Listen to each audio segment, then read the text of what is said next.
Thank you, Mr. Chairman, and thank you to our witnesses for joining us today. Right now, many Americans are facing an economy that just is not working for them. President Trump and congressional Republicans' reckless economic policies are forcing working families to do more with less. Americans are struggling to afford housing, groceries, and gas. According to a recent Gallup poll, less than half of Americans can afford health care. Americans are struggling to keep their heads above water. As the cost of living continues to rise, we must ensure that every worker can access a good-paying job, gain the skills required to thrive in today's economy. Registered apprenticeships are one of the best models of job training that we have to ensure that the workers' economic security.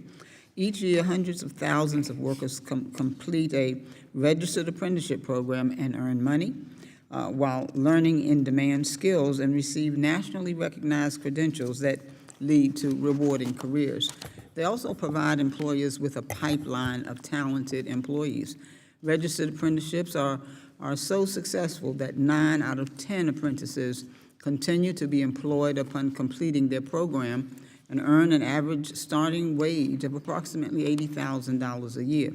Registered apprenticeships are the gold standard of workforce training because of their high-quality program standards. These quality standards not only ensure that apprentices build valuable skills while earning a salary and benefits, but also that they receive a credential that is valued in the labor market and recognized by employers across the country.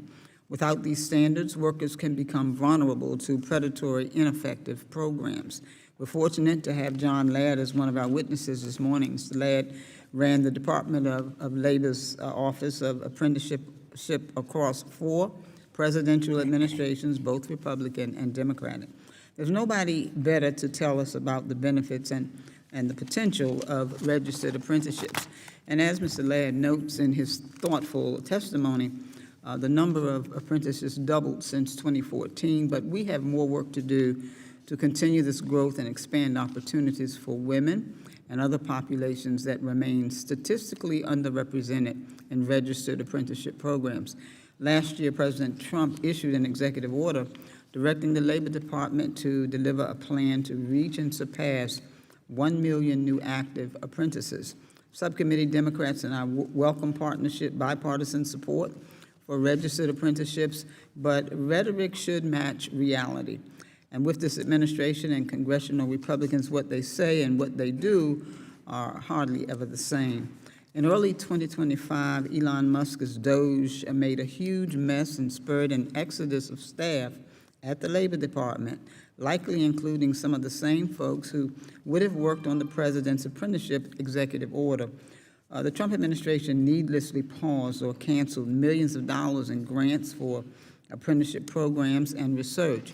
A North Carolina-based nonprofit that offers pre-apprenticeship training to women and underemployed demographics had its grant canceled, as did Research University, whose president, Mr. Ross, is testifying today. The Trump administration's recent budgets proposed consolidating workforce development programs, and House Republicans' recent spending bill only includes a slight increase for apprenticeships. This is not a blueprint to reach 1 million apprentices. The Trump administration issued guidance loosening requirements that could water down quality standards in the apprenticeship program. And last month, Congresswoman Bonamici and I spearheaded a letter to the acting labor secretary expressing concerns about this guidance, and I ask unanimous consent, Mr. Chairman, to enter our letter into the record. And finally, Mr. Chairman, some Republicans who claim to love registered apprenticeships are the same folks who never miss a chance to attack the labor movement, which is a key driver and funder of registered apprenticeships. That does not make much sense. And so the subcommittee Democrats and I believe that we shouldn't just increase the number of apprenticeships to 1 million, we should be increasing the number by 1 million. And that's why we have supported billions, not millions, in new funding to increase access to registered apprenticeships, youth apprenticeships, and pre-apprenticeships.